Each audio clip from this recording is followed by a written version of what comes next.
Hi friends, welcome to SR vental and ventures channel. ఈరోజు మనం Tapeswaram special మడత కాజా prepare చేయబోతున్నాము. చాలా టేస్టీగా వచ్చింది స్వీట్. ఇక్కడ మనకి ముందుగా ప్రాసెస్లోకి వెళ్ళిపోదాం ఫ్రెండ్స్. ఇక్కడ నేను మిక్సింగ్ బౌల్ తీసుకొని ఇక్కడ నేను 2 cups of maida floor add చేసుకున్నాను.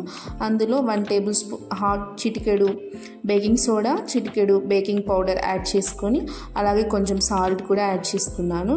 మనం ముందుగా కరగపెట్టుకున్న నెయ్యి కొంచెం యాడ్ చేసుకున్నాను. అలాగే యాడ్ చేసుకొని కొంచెం వాటర్ కూడా యాడ్ చేసుకున్నాను.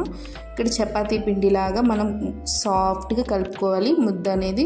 అలా అని ముద్ద గట్టిగా ఉండకూడదు, పలుచగా ఉండకూడదు. కలిపేసి ముద్ద పక్కన పెట్టేసి కొంచెం నెయ్యి అప్లై చేస్తున్నాను. ముద్దకి నెయ్యి అప్లై చేసేసి మొత్తం ఒక హాఫ్ అన్ అవర్ పాటు మూత పెట్టేసి పక్కన పెట్టేసాను. నెక్స్ట్ హాఫ్ అన్ అవర్ తర్వాత ముద్ద మెత్తగా ఉంది కదా, తీసుకొని ఇలా చపాతీ కలుపుకున్నట్టు కలుపుకోవాలి. ఇక్కడ నేను పెద్ద ముద్ద తీసుకున్నాను కాబట్టి ఒకటే ఇట్లా కార్న్ఫ్లోర్ యాడ్ చేసుకుంటూ కలుపుకుంటూ ఉన్నాను. ఇట్లా చేస్తూ ఉంటే మంచిగా పెద్దగా వచ్చేయాలి. ఇక్కడ మనకి చపాతీలాగా కలుపుకుంటూ ఉంటే పైన కొంచెం గీ యాడ్ చేసుకున్నాను. గీతో పాటు గీ అంతా యాడ్ చేసుకొని అలాగే కొంచెం కార్న్ఫ్లోర్ కూడా మొత్తం యాడ్ చేసుకున్నాను. ఇలా కొంచెం కొంచెం యాడ్ చేసుకొని బాగా మొత్తం కలిసేలాగా యాడ్ చేసుకోవాలి.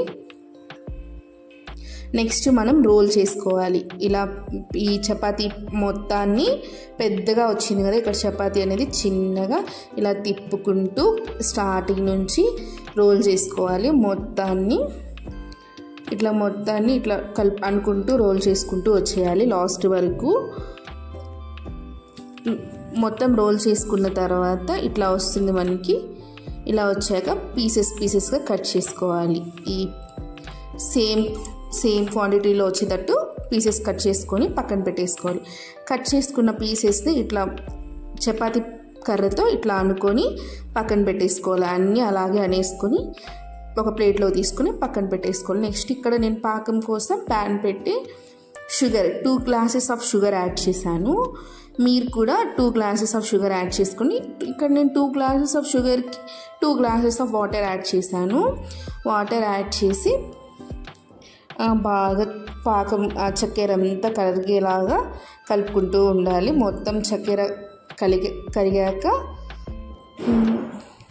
పాకం అనేది మనకి ఎట్లా రావాలి అంటే కొంచెం తీగ పాకం రావాలి. ఇక్కడ మనకి తీగ పాకం వచ్చే వరకు ఇట్లా మిక్స్ చేసుకుంటూ చక్కెర అంతా కరిగేలాగా మిక్స్ చేసుకుంటూ ఉంటే మనకి పాకం అనేది దగ్గర పడుతూ ఉంటుంది. నెక్స్ట్ ఇక్కడ నేనేం చేశానంటే లాస్ట్లో చక్కెర అంతా కరిగాక పాకం వచ్చాక కొంచెం లెమన్ యాడ్ చేసుకున్నాను. లెమన్ యాడ్ చేసుకొని అలాగే ఇలాచీ పౌడర్ కూడా కొంచెం యాడ్ చేసుకున్నాను. ఇదో ఇక్కడ లెమన్ అనేది నేను కొంచెం యాడ్ చేసుకున్నాను. అలాగే ఇలాచీ పౌడర్ కూడా యాడ్ చేసుకొని పాకం అనేది పక్కన పెట్టేసుకోవాలి. మనకి పాకం రెడీ అయిపోతుంది. కొంచెం తీగ పాకంలా రావాలి. నెక్స్ట్ ప్రాసెస్లోకి వెళ్ళిపోయి ప్యాన్ పెట్టుకొని ఆయిల్ యాడ్ చేసుకోవాలి. ఆయిల్ ఇక్కడ యాడ్ చేసుకుంటాను. నెక్స్ట్ ఏం చేశాను అంటే ఆయిల్ అనేది మనకి కంప్లీట్ బాయిల్ హీట్ అవ్వకూడదు, కొంచెం గోరువెచ్చగా ఉన్నప్పుడే ఈ రోల్స్ అనేవి మనం అందులో నూనెలో 1 by 1 నిదానంగా యాడ్ చేసుకోవాలి. యాడ్ చేసుకున్న తర్వాత ఏమవుతుందంటే మనం నూనె కాగకముందే వేసాం కాబట్టి ఇలా పైకి తేలుతూ వస్తాయి.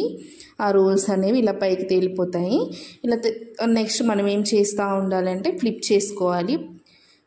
కిందకి పైకి ఫ్లిప్ చేసుకుంటూ కలుపుకుంటూ అలా అని మాడిపోకుండా ఇట్లా బ్రౌనిష్ కలర్ వచ్చే వరకు ఫ్రై చేసుకోవాలి. బాగా బ్రౌనిష్ కలర్ వచ్చాక నెక్స్ట్ ఏం చేస్తాము అంటే మనకి బాగా ఫ్రై అయిపోతాయి కంప్లీట్గా. నెక్స్ట్ ఇవి ఏం చేయాలంటే వేడి మీదే తీసి మనం ముందుగా ప్రిపేర్ చేసి పెట్టుకున్న పాకంలో యాడ్ చేసుకోవాలి. వేడి మీదే మనం యాడ్ చేసేసుకోవాలి. ఇవి కాజాలు అనేవి మనం ఇట్లా తీసుకొని నెక్స్ట్ ఇక్కడ నేను యాడ్ చేసుకుంటున్నాను. పాకంలో యాడ్ చేసుకొని ఒక 2 to 5 minutes ఉంచుకుంటే సరిపోతుంది మనకి. అలా 2 to 5 minutes అన్నీ 1 by 1 యాడ్ చేసుకొని పాకం అంతా కలిసేలాగా ముందుకి వెనక్కి అనుకొని ఒక 5 minutes పాకంలో ఉంచుకుంటే మనకి మడత కాజా అనేది ప్రిపేర్ అయిపోతుంది. నెక్స్ట్ ఒక సర్వింగ్ బౌల్ తీసుకొని సర్వింగ్ బౌల్లోకి యాడ్ చేసుకోవాలి. యాడ్ చేసుకుంటే ఇలా పాకం ఒకటి చూద్దాము ఎలా జీరా అనేది ఎలా పట్టిందో. 5 మినిట్స్కి ఇక్కడ మనకి జీరా బాగా పట్టేసింది. వీటిని ఒక బౌల్లో తీసి పెట్టుకుంటే చాలా టేస్టీగా వస్తుంది. మీరు కూడా ట్రై చేయండి ఫ్రెండ్స్, చాలా టేస్టీగా వచ్చింది స్వీట్ అనేది మనకి. లైక్ చేసి సబ్స్క్రైబ్ చేయండి. Please support. That's it today.